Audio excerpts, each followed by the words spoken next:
Amém? Amém? Glória a Deus. Culto de ensino da palavra de Deus, nessa terça-feira tão especial que o Senhor nos concede. E nós estamos trabalhando a série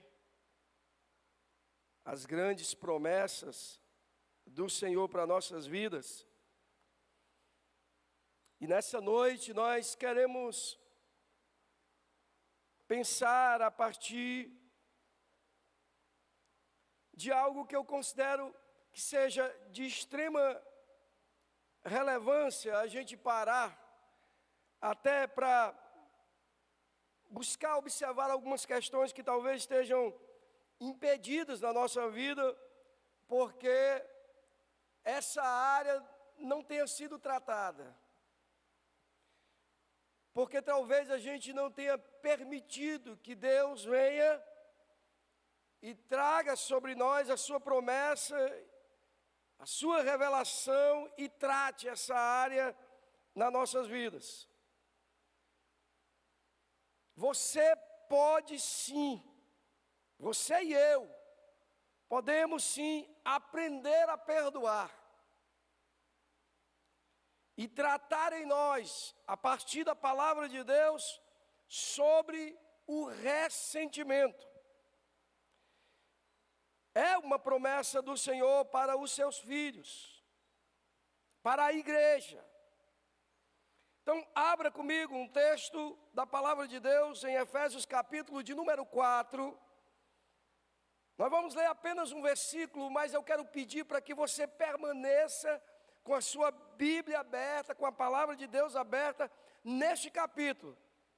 Nós vamos entender um pouco do que Paulo quis falar nesse texto, com que diz respeito a essa que é uma das maiores demandas problemáticas da humanidade. E nós não estamos isentos de vivermos momentos onde temos que lidar com a dificuldade de perdoar, de se permitir ser tratado por Deus, porque muitas das vezes nós somos desafiados a testemunhar acerca de Deus nessa área, na área do perdão, e do que o ressentimento provoca em nossas vidas, porque isso acarreta um prejuízo para o resto da nossa caminhada, se a gente não permitir que Deus trate em nós essa problemática. Efésios, capítulo de número 4, verso de número 29. Somente este versículo. Mas nós vamos caminhar aqui por todo o capítulo de número 4. Eu quero que você mantenha a Bíblia aberta. Se você tem uma caneta, você grifa. Se tem uma palavra que te chama a atenção, você anota. Se tem uma dúvida, nos procura depois do culto. Mas enfim, deixe o Espírito de Deus ministrar o seu coração. Amém? Amém? Deixe o Espírito Santo do Senhor ministrar a sua vida e a minha vida nessa noite. O texto diz: não saia da vossa boca nenhuma palavra que cause destruição, mas só a que seja boa para a necessária edificação, a fim de que transmita graça aos que a ouvem. Amém? Ficou claro aí esse texto? Não saia, não produza, não diga, não profere, não abra a boca para falar aquilo que vai trazer destruição, mas que da nossa boca saia a graça, a palavra do alento, a palavra do consolo, a palavra da edificação. Portanto, irmãos, nós que nascemos de novo, que somos novas criaturas, precisamos avaliar o que nós estamos dizendo. O que eu tenho proferido numa conversa. O que eu tenho dito dentro da minha casa. Eu preciso parar para avaliar se os impulsos da vida, das dificuldades, dos problemas, têm me empurrado a dizer coisas que têm produzido muito mais morte do que vida. Eu preciso avaliar na minha mente, no meu coração, se eu estou construindo ao meu redor e compartilhando coisas que não vão edificar a vida de absolutamente ninguém. Porque o contrário disso, o conselho de Paulo é que a gente deve proferir, ou construir, ou edificar a vida das pessoas. Então, esse versículo apenas já seria o bastante para nós compreendermos que nós temos a capacidade de ferir as pessoas e causar nela ressentimentos. Porque na mesma proporção que eu não perdoo, porque alguém me feriu, pode ser que eu tenha ferido alguém ao ponto dessa pessoa também não me perdoar. Então eu posso ser alguém que recebo uma palavra, que sou machucado por ela, mas eu também posso, nesse mesmo processo de ressentimento, destruir a expectativa de vida de alguém.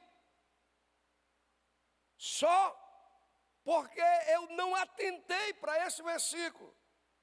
Porque se eu nasci em Cristo Jesus, se eu sou uma nova criatura, eu preciso estar atento, irmãos, daquilo que tem saído da minha boca.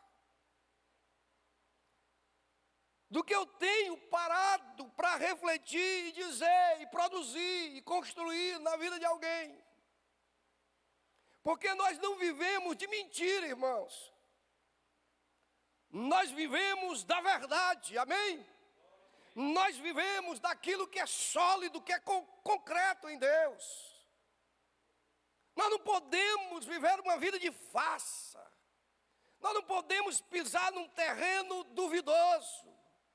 Nós não podemos, irmãos, criar expectativas falsas na vida das pessoas. Porque o que nós pregamos é o Evangelho de Jesus. É o Evangelho que transforma. É o Evangelho que edifica. É o Evangelho que restaura a vida das pessoas. É o Evangelho que cura as pessoas, irmãos. Nós somos portadores dessa palavra, dessa verdade. Mas muitas das vezes, se Paulo está advertindo a igreja de Éfeso, é porque há a possibilidade da gente produzir morte ao invés de vida. Com as nossas palavras. O receptor daquilo que eu estou dizendo causa um impacto negativo que a gente não tem a noção do que possa acontecer quando a gente diz para alguém que ela não é nada, que ela não tem futuro, que ela não vai chegar a lugar nenhum. De um pai ou de uma mãe que olha para o filho e não gera nele a verdade do Evangelho, mas pelo contrário, desmotiva para que ele possa vencer as dificuldades da vida. Matamos muitas vezes os sonhos das pessoas. Mas louvado seja Deus, irmãos, que nos ajuda pelo seu Espírito a vencer. Sabe por quê? Porque muito de nós, ao longo da nossa caminhada, ouvimos palavras de alguém que disse que não ia dar certo, que disseram para nós que nós não iríamos chegar a adorar a Deus como nós estamos fazendo aqui nessa noite. Mas pela sua graça, Deus nos trouxe aqui a esse lugar para ouvir a sua palavra, para ser restaurados pelo Espírito, para se permitir Deus trabalhar e modificar a nossa história, para deixar Deus cuidar de áreas que a gente não consegue ser tratado, mas Deus pode tratar. Em nome de Jesus. O ressentimento e a falta de perdão, o desafio de perdoar, é um dos maiores desafios para qualquer pessoa. Você senta com alguém, você pergunta para ela que dentro de um relacionamento, qual é o maior desafio para se relacionar com as pessoas? De pronto, de bate-pronto, é muito provável que num índice muito grande, muitos respondam que tem dificuldade de perdoar, que não sabe lidar com liberar o perdão, que não se permite abrir o coração e desarmar a alma para dizer: eu perdoo, eu libero você, eu perdoo você. E o tempo passa e nós vamos carregando sobre nossas vidas uma carga imensa de ressentimentos. Que quando a gente lembra do episódio que nos feriu, nos machuca, dói. Que quando a gente cruza com essa pessoa na rua, o mal-estar nos toma conta. Que quando a gente vê algo sobre aquilo que arremete você àquela cena, aquele momento, de causa sofrimento e dor. Mas nós podemos ser curados, porque há sobre nós uma promessa para aqueles que nasceram de novo. No versículo de número 1 do capítulo 4, Paulo começa dizendo o seguinte: portanto eu, prisioneiro no Senhor, peço-vos que andeis de modo que, irmãos, digno para com o chamado que recebeste. Então Paulo começa dizendo no versículo 1 que ele é prisioneiro. E a gente parte da premissa que um prisioneiro não tem vontade própria. Enquanto a minha vontade é de esganar, é de fazer justiça com as minhas próprias mãos, eu olho e digo que sou prisioneiro daquele que é meu Deus, e eu vou louvar ao Senhor com as minhas atitudes. E a promessa do Senhor se revela na minha vida a partir desse princípio. Do princípio de que nós não temos vontade própria. Você entregou sua vida a Jesus? Agora é Ele que governa ela. E Paulo diz na parte B que nós devemos viver de modo digno. Digno para quê, pastor? De acordo com o chamado com que foste chamado. Você não foi chamado para não perdoar. Você foi chamado para perdoar e amar e liberar o perdão sobre a vida das pessoas. Nós fomos chamados para cuidar de vidas, irmão, e não para destruí-las. De modo digno com que recebestes esse chamado. O chamado de Deus para nossas vidas, antes de pregar, irmãos, é sermos o corpo de Cristo. É amarmos as pessoas, cuidar das pessoas. Romanos capítulo 8, no verso 28, Paulo também diz à igreja de Roma: sabemos que Deus faz com que todas as coisas concorram para o bem daqueles que o amam. Dos que são chamados segundo o seu propósito. Se você está com dificuldade de perdoar, se o ressentimento tem invadido a sua alma, tem lhe dominando, lhe trazendo angústia sem fim, Deus está dizendo para nós nesse texto, que Ele coopera para o nosso bem. Deus está para tratar a nossa vida, porque Ele quer que a gente siga o chamado pelo qual Ele nos desafiou para caminhar. Então, irmãos, não combina. Crente que não perdoa, não combina. Pastor, mas é difícil. Eu sei que é difícil. Eu sei que não é fácil. Mas o que Paulo está dizendo para nós, que o fato de sermos prisioneiros do Senhor, como ele diz, Nós não temos a opção de viver do jeito que a gente quer. Mas o modo de vida tem que ser digno do chamado. Porque você tem um chamado, mas tem uma vida que não converge ou que não bate com aquilo que você está dizendo que é. Então, digno de ser chamado pelo Senhor é refletir isso nas atitudes. Porque a promessa de Deus, nesse aspecto, é uma ajuda de Deus para vencer essa barreira. Então, se você tem dificuldade de lidar com isso, Deus pode tratar, irmãos. A partir do momento que eu tenho uma consciência que eu não fui chamado para viver a minha vontade. Porque senão a gente estava no mundo. A nossa vontade, na maioria das vezes, é contra a vontade de Deus. A carne, muitas das vezes, nos diz que a gente tem que se vingar das pessoas. As pessoas em nossa volta, que adotam o mundo, as suas vidas, vão sempre orientar que a gente está sendo bobo. E aqui eu preciso abrir um parênteses para dizer que ser humilde não é ser tolo, não é ser bobo, irmãos. Tem nada a ver com isso.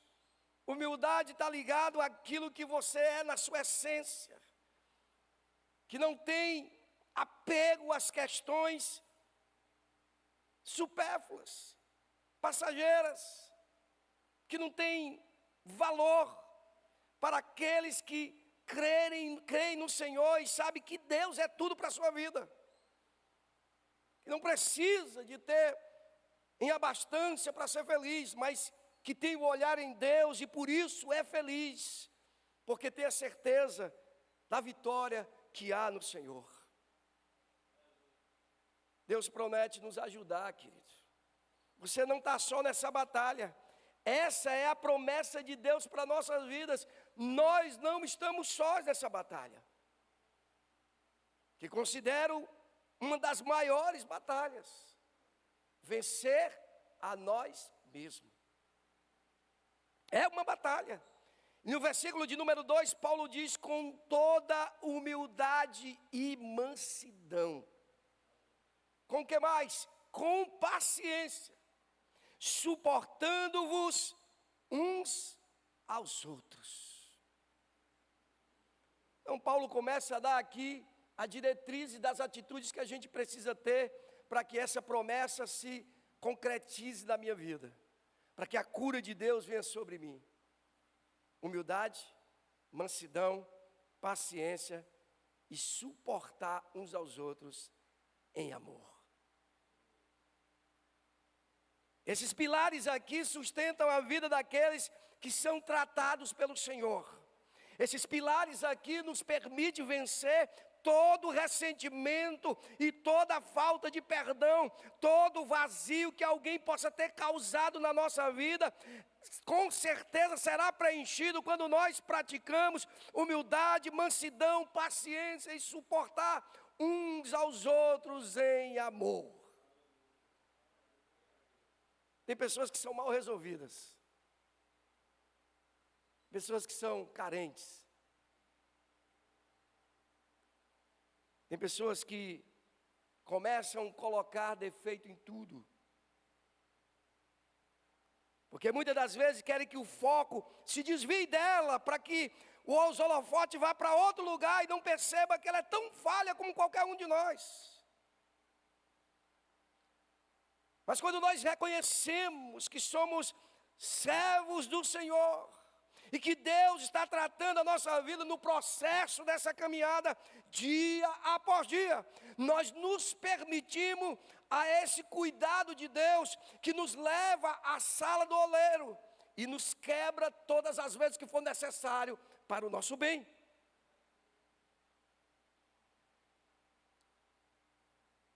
Temos esse desafio pela frente, porque Paulo não nos dá outra alternativa, irmãos, do que trabalhar atitudes e não apenas palavras. Sair do campo das ideias e da teoria e ir para a prática. Amar as pessoas com atitude, colocar para fora a sua mansidão, que Deus tem trabalhado no seu coração. Pastor, mas ninguém pode pisar no meu pé, eu sou alguém sem paciência, irmãos. Mas, querido, Paulo está dizendo que nós temos a capacidade de desenvolver isso no Espírito. Você não está só para fazer isso. Quantos de nós tínhamos uma característica, tínhamos atitudes que no passado, qualquer coisa que a gente via de diferente, o que acontecia de errado conosco, nós tínhamos atitude diferente que temos hoje. Porque o Espírito trabalhou isso em nós. E às vezes até a gente se desconhece, porque a gente não reconhece que aquele homem morreu. E que agora nós somos nova criatura em Cristo Jesus. E que tem coisa que do homem velho não vai mais combinar conosco, irmãos. As nossas atitudes, que precisam ser desenvolvidas. Isso aqui não é um anjo que vai vir, abrir a tua cabeça, a minha, né? E colocar dentro da tua cabeça isso aqui, ou abrir teu coração e botar ali. É uma prática, é um exercício, é uma atitude, é uma ação. Às vezes a gente olha por humildade, a gente acha que Deus vai descer a humildade sobre nós, né? Muitos pensam assim. Sabe o que é que Deus vai fazer? Permitir situações para tu exercitar a tua humildade. Às vezes a gente pensa que Deus vai colocar mansidão de forma rápida e instantânea dentro de nós. Não, Deus vai colocar situações, vai permitir situações para que você exercite a mansidão que está sendo trabalhada pelo Espírito em nós. Quantos de nós tivemos situações onde nós tivemos que colocar em prática, respirar fundo e dizer: Pai, para a tua glória eu vou tomar a atitude que te agrada. Quer seja no trânsito, quando a gente é trancado no trânsito, quer seja uma injustiça no trabalho, quer seja uma calúnia na vizinhança, na escola, na faculdade, seja o que for. A Bíblia diz que do Senhor é a guerra, é a batalha. Se nós pertencemos a Deus, irmãos, nós não vamos lutar guerras que não vai trazer resultado para nós. Só vai desgastar a nossa vida, a nossa existência, a nossa alma, nos deixando sem energia para fazer aquilo que agrada a Deus. Então, se você está orando por humildade, se prepare. Deus vai fazer você exercitar essa humildade. Suportar dá o sentido de suporte, de coluna. Mas de qualquer jeito, não, em amor. Não é uma prática para que as pessoas vejam, mas é algo de dentro, é a ação do amor que Deus plantou em nossos corações, que alcança as outras vidas, suportando em amor. Sabe por quê? Porque tudo isso tem a ver com o nosso chamado. Tem a ver com o nosso chamado. Nós fomos chamados para isso, irmão. Às vezes eu vejo gente discutindo. Nós não fomos chamados para discutir. Nós não fomos chamados para provar para as pessoas que a gente é A, B, C, que a gente consegue fazer isso ou aquilo. Nós não fomos chamados para ter grandes performances. Nós fomos chamados para adorar o Senhor com as nossas atitudes, irmãos. Nós fomos chamados para adorar o Senhor quando todo mundo diz que você deveria fazer de uma forma, a palavra te orienta, o Espírito te lembra que você tem que agir para a glória de Deus, e você vai lá e faz. Tem a ver com chamado. Verso de número 4 vai dizer o seguinte: há um só corpo e um só Espírito, como também foste o quê? Chamados. Para quê, pastor? Para uma só esperança do vosso chamado.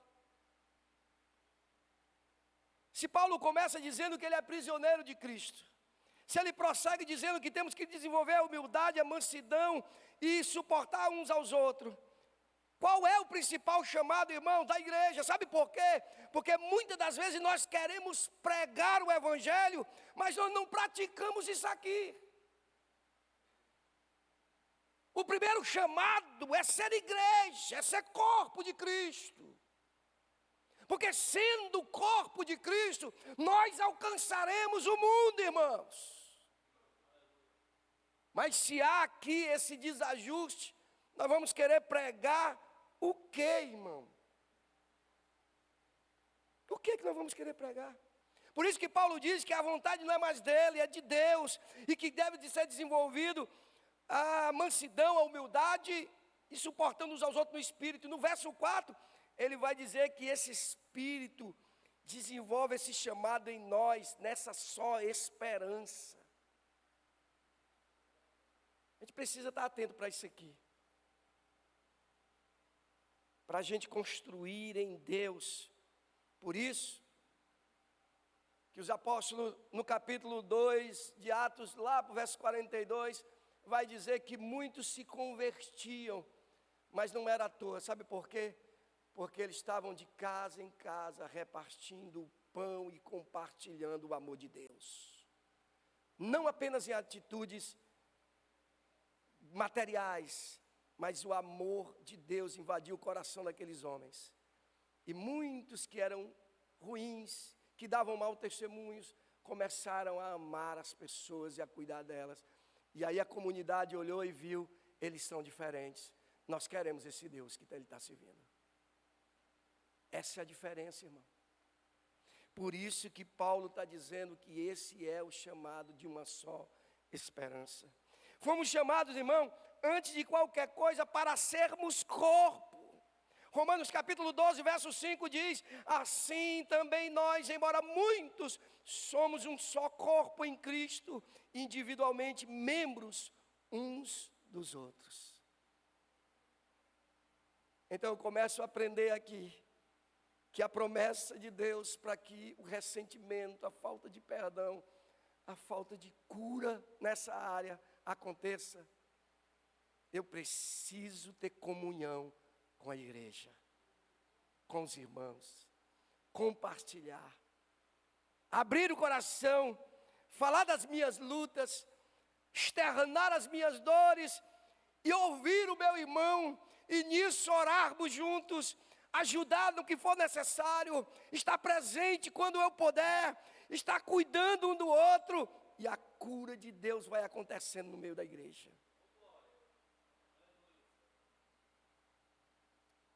Eu não consigo entender crentes que não conseguem se relacionar, que talvez tenham sido feridos no passado e criaram uma blindagem ao ponto de não permitir que o relacionamento, de se abrir para estar pronto, a estar cuidando do outro e se permitir ser cuidado. A igreja, como Paulo está dizendo, é um corpo em Cristo. E um corpo, ele tem muitos membros individuais. Cada um deles tem a sua função, mas são membros uns dos outros. Eu preciso chorar com os que choram. Porque enquanto eu choro com os que choram, Deus ministra na minha vida. Eu preciso me alegrar de coração com os que se alegram. Porque enquanto isso está acontecendo comigo, Deus está ministrando no meu coração e na vida do outro.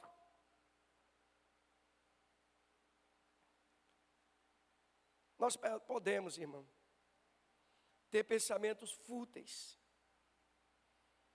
acerca dos outros. Nós podemos sim desenvolver isso. Há também em nós, por conta da carne, do pecado, a tentação de querer pensar mal do outro, de ter isso em nós. No verso de número 17 do capítulo 4 diz: portanto digo e dou testemunho no Senhor, que não andeis mais como andam os gentios, em pensamentos fúteis. O gentio não se sentia povo. O gentio era contra. O gentio tinha a sua expectativa na futilidade. Às vezes, a gente defende coisas tão fúteis, tão banais. E por causa disso, nós destruímos amizades. Por causa disso, nós fofocamos e criamos muitas vezes discórdia entre as pessoas. Paulo está dizendo que esse não é um pensamento daqueles que servem ao Senhor. Não podemos andar como gentios com essa futilidade. Ah, fulano falou isso, ah, fulano fez isso, ah, fulano fez aquilo, ah, foi por causa daquilo e daquilo. Meu Deus. No verso 18, obscurecidos no entendimento, separados da vida de Deus pela ignorância e dureza do coração. Esse era o comportamento dos gentios. O entendimento completamente cauterizado, fechado, escuro, separados da vida com Deus pela ignorância. Irmãos, ignorância é horrível. Horrível. E a gente sempre atribui a ignorância àquele sentido, né? A definição que a gente tem de ignorância aqui no nosso estado, às vezes é deturbada, de alguém que é bravo, que é ignorante, né? Mas essa ignorância aqui é de conhecimento mesmo. E dureza do coração. Repare comigo que o que ele está dizendo aqui para nós é que eu posso ter a falta de conhecimento, de buscar esse conhecimento, e por conta disso, o meu coração endurece. Eu me fecho.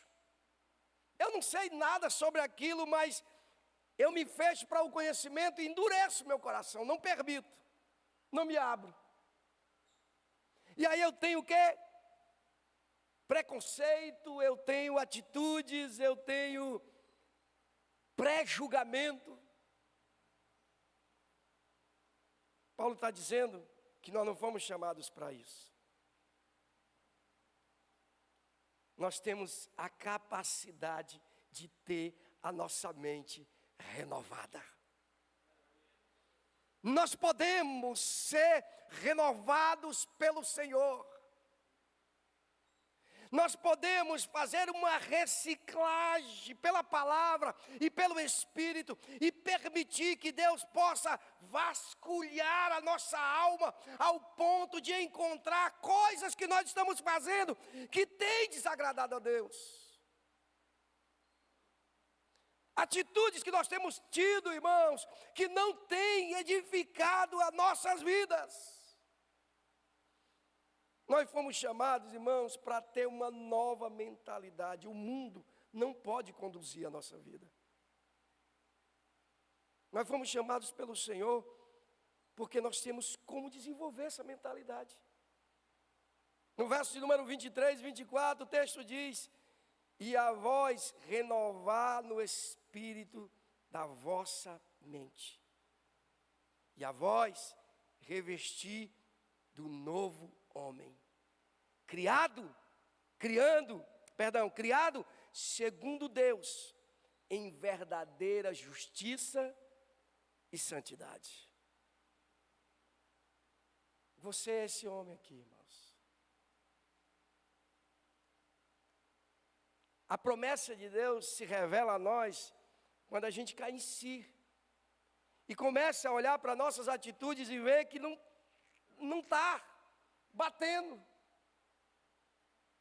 que a gente tem trilhado um caminho perigoso de distanciamento, que não representa o Evangelho, nem aqueles que são chamados pelo Senhor. Mas nós temos, pela promessa do Senhor, como trazer de volta essa mentalidade, porque o Espírito de Deus está aqui nessa noite. Então, quando você olhar para essa questão do ressentimento e do perdão, olhe como alguém que nasceu de novo, irmão. Como alguém que foi restaurado pelo Senhor.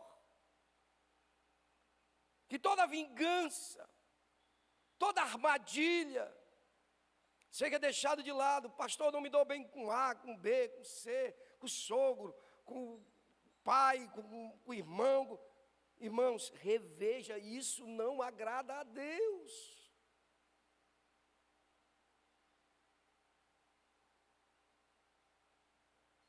Levando uma vida de verdade com o seu irmão. Irmãos, quando você for abraçar alguém, abrace de verdade. Porque Deus sabe o que está no nosso coração. Quando você for dizer para alguém que está orando por ela, ore de verdade. Não diga porque isso já virou jargão no meio evangélico. Estou orando por você, viu, irmão? Nem lembra do irmão. Nós precisamos ter uma vida de verdade com o meu irmão. Eu preciso olhar no olhar do Cleito, nos olhos do Cleito, dizer que eu amo de verdade, irmão, daqui de dentro.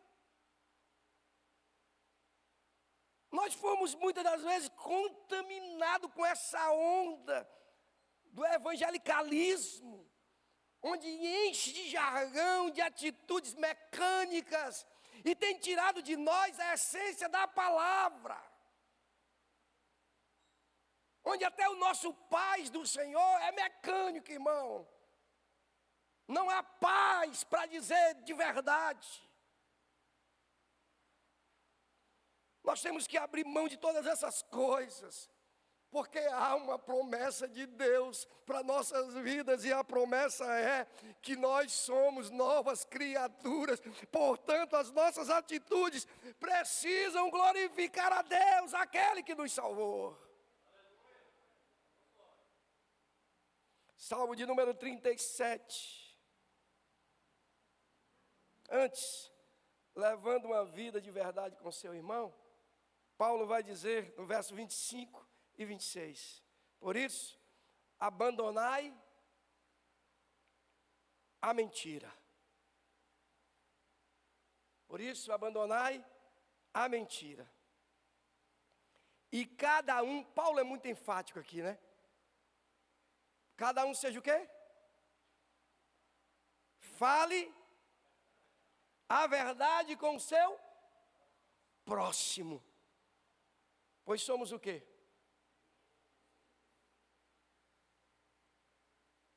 Então, se eu não estou sendo sincero na minha amizade, no meu amor, no meu cuidado, essa palavra não funciona para mim.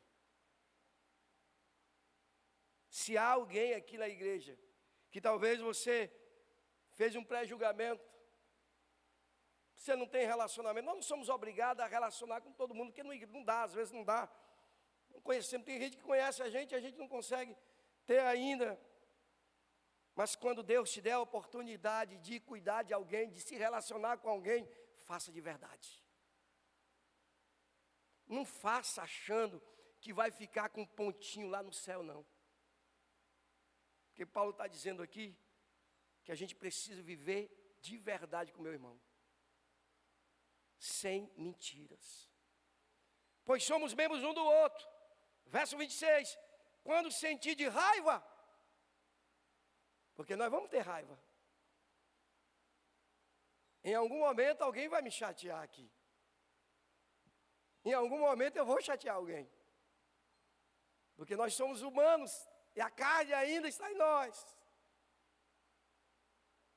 Mas quando nós temos a consciência do Evangelho de Jesus, essa raiva, ela não vai se transformar em ódio nem falta de perdão. Nós precisamos vigiar isso. Quando sentir de raivas, não pequeis. E não conserveis a vossa raiva até o pôr do sol. Resolve, irmão. Está com raiva? Resolve. procura. Você me machucou, Cleiton, eu não gostei daquela palavra que você disse. Não gostei daquela forma que você me tratou. Eu sei que talvez você estivesse estressado ou coisa do tipo. Resolve, irmão. Tem alguma pendenga na sua vida que está embarreirando a sua caminhada, atrapalhando o seu avanço, o seu relacionamento? Resolve, irmão. Paulo está dizendo que não podemos conservar essa raiva por muito tempo. Porque vem o pôr do sol, isso dá sentido de 24 horas, né? Um dia inteiro remoendo aquela raiva. E o que é que isso causa dentro de nós? Ressentimento, angústia, perturbação, câncer. Adoece. E isso evolui para não pedir perdão, porque você começa a criar barreira com aquela pessoa, porque você não resolveu. O tempo vai passando e isso vai se agravando, e aquela amizade fica arranhada. Você não consegue sentar na mesma mesa, você não consegue sentar no ônibus do lado, você não consegue ir numa caminhada e encontrar com aquela pessoa, você não consegue mais olhar nos olhos. Porque o sol se pôs sobre essa raiva e foi gerando e foi virando um câncer. Salmo 37, verso 8 diz: deixa a ira, irmão, e abandona o furor. Não te aborreças, pois isso lhe fará mal. Você quer grifar esse texto aí? Grifa. Deixa a ira. E abandona o furor. Sabe quem perde com tudo isso? Você. O texto está dizendo que ele vai fazer mal. Já me fez mal. Certamente você também, que foi ferido por alguém, fez mal. Trouxe esse peso sobre a sua vida, sobre a minha vida, e isso precisa de cura, e a promessa de Deus é: você é uma nova criatura. Sabe por quê, irmãos? Porque o diabo pode tomar lugar nessa história. Começa em nós. Tem nada a ver com o diabo até agora. Foi eu, são as minhas atitudes. Mas nesse envolvimento, nesse engodo, o diabo entra em ação. Verso 27. Paulo diz: nem deis lugar ao diabo.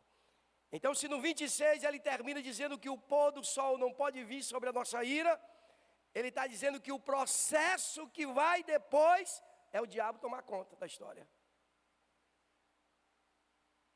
Verso 27. Não deis lugar ao diabo. Paulo está dizendo para nós aqui, irmãos, que eu tenho a possibilidade de chamar o diabo para a história. Eu estou aqui tentando resolver, eu não quero resolver, não resolvo, e o diabo vai e entra no meio da história. Por quê? Porque eu darei lugar, eu darei autonomia para ele se meter, com as minhas atitudes. De quê? De não pedir perdão antes que o sol se ponha. Usando aqui a parafrase do Paulo. Quem é nova criatura, querido? Busca produzir vida e não morte. Nossas palavras entristecem o Espírito Santo. No verso 29 ao 34, o texto diz, que foi o texto que eu li: não saia da vossa boca nenhuma palavra que cause destruição, mas só o que seja boa, para a necessária edificação, a fim de que transmita graça aos que a ouvem. E não o que, irmãos? Entristeçais o Espírito de Deus, com o qual foste selado para o dia da redenção. Você tem um selo na sua vida. Você foi selado pelo Espírito para o dia da redenção. Jesus vem nos buscar e o selo do Espírito está sobre nós, está na nossa vida. Para aqueles que têm o selo do Espírito, o selo de Deus na nossa vida, nós não podemos deixar de perdoar antes que o sol se ponha. Dá para entender isso? Eu não tenho alternativa, porque Paulo diz que eu sou prisioneiro. Se eu sou prisioneiro, eu não tenho alternativa. Ele é que manda. E ele diz que eu tenho que perdoar antes da meia-noite, porque senão o diabo vem e interfere. Interferindo ele, eu entristeço o Espírito. Entristecendo o Espírito, o selo do Espírito que está em mim, a gente causa prejuízo para o reino. Para o reino de Deus. Verso 31, toda amargura, estou terminando, irmãos, toda cólera, ira, gritaria e blasfêmia, sejam eliminadas do meio de vós. Vou repetir, toda amargura, cólera, ira, gritaria e blasfêmia, sejam eliminadas do meio de vós, bem como toda maldade. Essa palavra eliminada até me arrepio. Eliminada é não deixar resquício. Não existe meio perdão. Não existe mais ou menos. Não pode ficar resquício. A lembrança pode vir, mas na certeza de que Deus foi glorificado com a minha atitude. E não com a amargura de não ter perdoado. Em último lugar, o perdão é promessa de Deus. É promessa de Deus em nossas vidas, irmão. E não é para ser vivida só por nós, mas é para ser alcançada a vida do outro. A gente olha para Jesus na cruz do Calvário e vê o quanto Ele amou incondicionalmente. Eu e você não merecíamos o sacrifício de Cristo, mas Ele fez isso por amor. Ele disse, eu tenho a minha vida e eu mesmo a dou, ninguém toma, sou eu mesmo. É voluntário, eu estou fazendo isso por amor, eles não merecem. Não tem nada que possa atrair-me. Mas mesmo assim é o meu amor, eu vou lá, eu me faço homem e morro no lugar deles e pago essa dívida. Toda cédula, toda mácula, tudo aquilo que é contra ele, eu levo na cruz e está tudo pago.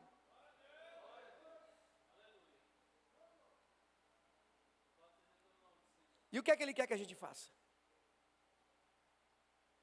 Que a gente faça o mesmo com o meu irmão.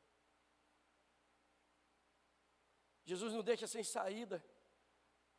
Quando ele diz, orai um pelos outros, eu vos digo, orai pelos que vos perseguem.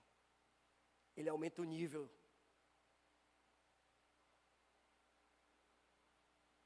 Verso 32, e a gente conclui.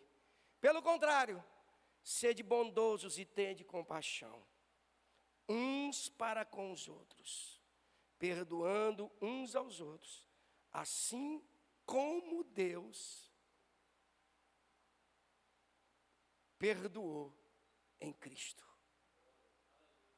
Então a cruz de Jesus, que era para a minha vida e para a sua, Jesus foi lá e pagou. E o que Paulo está dizendo é que a gente tem que fazer a mesma coisa pelo outro. O que Paulo está dizendo é que para validar a minha salvação em Cristo, não pode parar em mim, o outro precisa ser alcançado por essa bondade.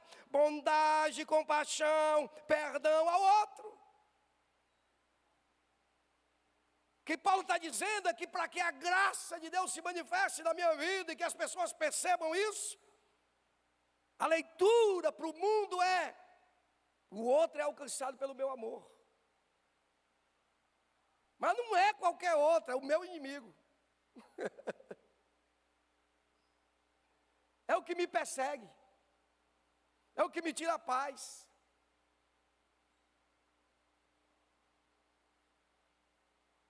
Lembrei-me de uma história, rapidinho. A sogra de um pastor amigo meu, antes disso, ele não era pastor, ele era um alcoólatra, bebia muito, bebia muito. E ele chegava em casa fazendo muita desordem, quebrando tudo dentro de casa. Mas ela, uma senhora muito temente, sogra dele, temente ao Senhor, orava por ele dioturnamente. E ele chegava em casa e via aquela situação com muita ignorância, com muita desordem, desorganização, gritaria, quebrando tudo dentro de casa. E ela conta, eu ouvi da boca dela, que engomava a roupa dela dizendo: você vai ser pastor. Engomando a roupa dele. E ele quebrando as coisas dentro de casa: você vai ser pastor. Ela juntava tudo, porque a sogra estava morando com ele, eles moravam junto, que ele acolheu ela. Mas ela o amava como se fosse um filho. E ele só maltratava todo mundo, tanto a filha como a ela. Com lágrimas nos olhos, ela me disse, no dia que ela estava engomando a roupa, ela me falou, que em todo o tempo o amor, mesmo com aquelas atitudes, de palavras duras com a filha dela e com ela, em todo o tempo ela o amou. E por causa disso, irmão, o Espírito de Deus tocou o seu coração. E ele relata para mim que um dia chegou em casa, meio embriagado, ainda meio tonto, e foi passando o efeito, e ele viu a senhorinha lá fazendo as coisas dentro de casa, e o Espírito tocou o coração dele e disse: meu Deus, eu faço mal para ela e para a filha dela, e ela cuida de mim. E aquilo mexeu com a cabeça dele ao ponto dele dizer: meu Deus, o que é isso? Por que ela faz isso? E se cumpre essa palavra. A graça de Deus estava na vida daquela mulher, que tocou o coração dele. E hoje ele é pastor, como ela dizia: você vai ser pastor.